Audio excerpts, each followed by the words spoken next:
just to prescribe Suboxone. So this, yeah, I mean, he sent that to me and Senator Burns tonight, and I passed it. The people should know. Um, I don't know what's going to happen, but whatever they do, they better do it quickly because they need it. So I think it's, well, Thanks, Tom. another example of RMCL lack of leadership. That's not, it's been an ongoing issue with me for a long, long time. It's I'm not going to hold anything back. It's no secret. It's just they've been a problem. They've been a problem in this community for a long, long time. They're prescribing medication, and now they pull this little stunt, and the board doesn't want to seem to be held accountable. In fact, they seem to want to hold their meetings behind closed doors so that people don't know what's going on. Which, by the way, is illegal. You can't do that because they're a public entity who receive federal funds. They cannot hold closed door meetings. And this has been addressed by him and others like myself for some time. And now you see what we have on our hands. And I can ill afford this because I'm stretched as most thin as I can be stretched. So anyway, thank you, Joanne. Thank you for bringing that up. Well, I'd like Thank you for bringing hopefully it they up. resolve the issue tomorrow. How are they gonna do that? By hiring a certified physician? Well, they would have to hire someone to come down here to distribute this. Yeah, but it's a big issue. That usually you shouldn't just go in and just start pushing this stuff out. You should know your patients. It's like any other drug. You need to know your patients before you start writing prescriptions. So. There's not, I'm sure there's not many out there that have seen the people withdrawing, and it's not a very nice scene. It's a terrible, terrible thing for someone to have to go through. They'll seek it somewhere else, or seek something somewhere else. Right. Anything else for me? Have a good night. Thank you. Thank you, Donnie. Thank you, Donnie. I would suggest All right, where are we going now? a happier note. Happy enough. Sorry, Kathy. Sorry, I thought that was... That's okay.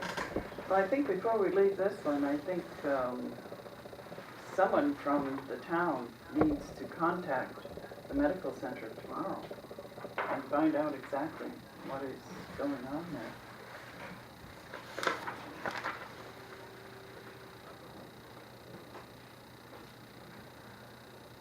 I make a motion that we have John contact the medical center and find out exactly what's going on and report back to the board tomorrow.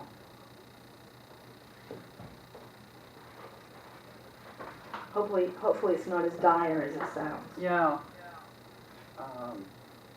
Is there any discussion? If not, I'll entertain that motion.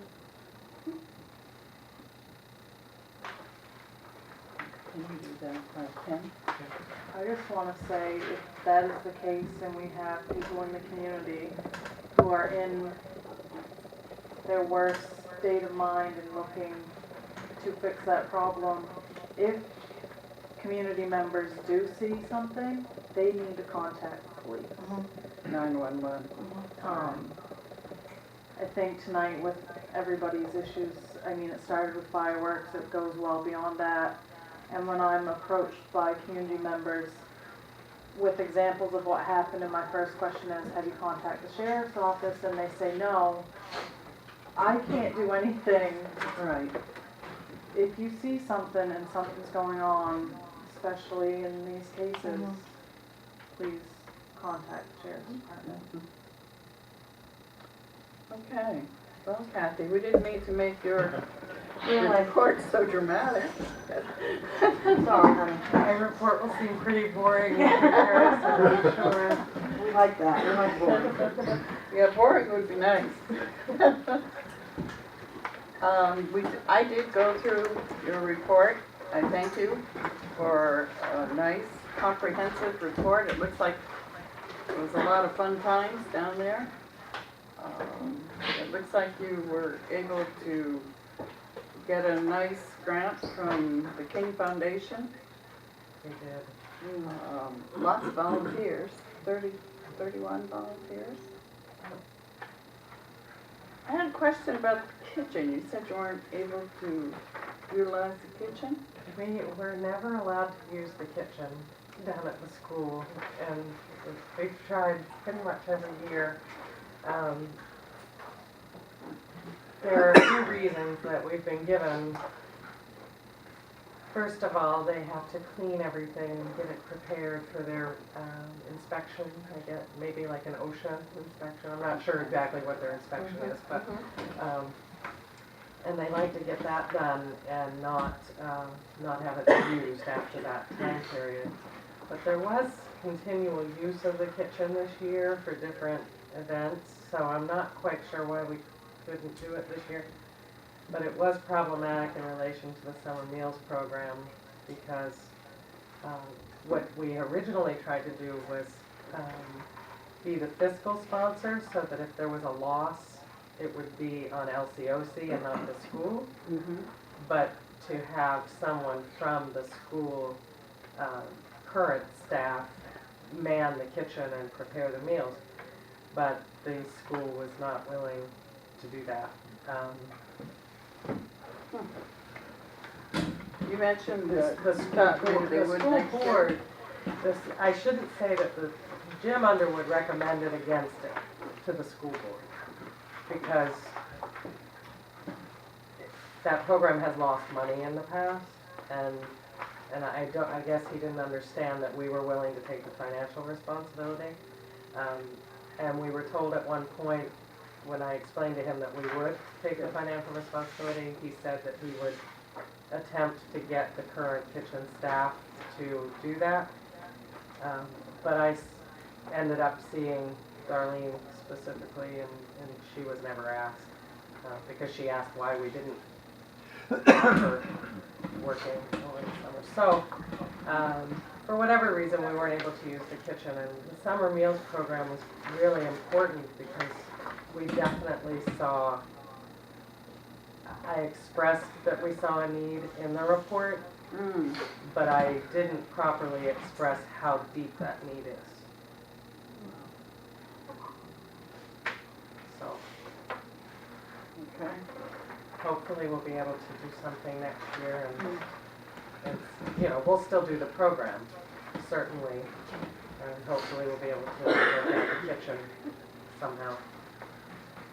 Kathy, on the top of your head, I don't have this figure, do you know the free and reduced lunch rate for our school here? I've heard two different figures. One came from the Maine Hunger Initiative, which was 93%. They have Lubec listed at 93%.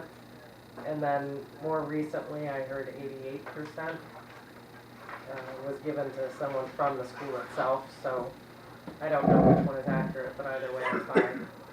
I just want to say, even without the use of a kitchen facility, food was provided to We the did. students. We did. We And provided as healthy as could be. Well, we followed the guidelines according to what you're supposed to provide in a healthy meal, with, you know, a few slight exceptions, but not exceptions, but additions when we were on field trips, and we provided the healthy meal, but then, you know, we also roasted s'mores and things like that. So, Those are healthy. they're yummy. And so, the marathon committee was absolutely amazing in donating some food to us early on. And the kids ate bagels and bagels. So that was a wonderful help because it was a huge savings in what we had to purchase.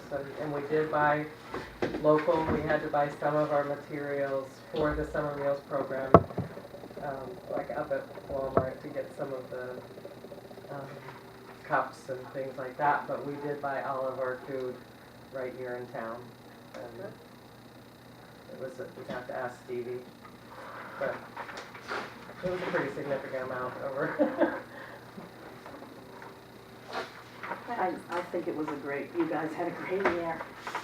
We did. I have a DVD that I'd be happy to share with you, but I knew you guys were pretty close to midnight, and I didn't want to bring that in and say, oh, we'll take another 8 minutes to do this. But I do We can have, put it on local channel. yeah, we can give that a try. And, but if anyone else wants to see it, you just let me know, and I'd be happy to bring it over and show it to you, or you can stop at my house and show it to you. Okay. Great. Thank you. Thank you. Okay, you guys have a great day. Thank everybody that worked there, Dylan.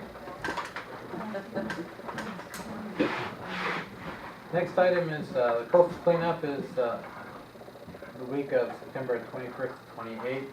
I was contacted by, Rita Jordan. She would like to request the use of town dumpsters to, drop off the debris. I know the select board in the past has, offered to do that, support the effort. I don't see any problem with that. I have one comment though.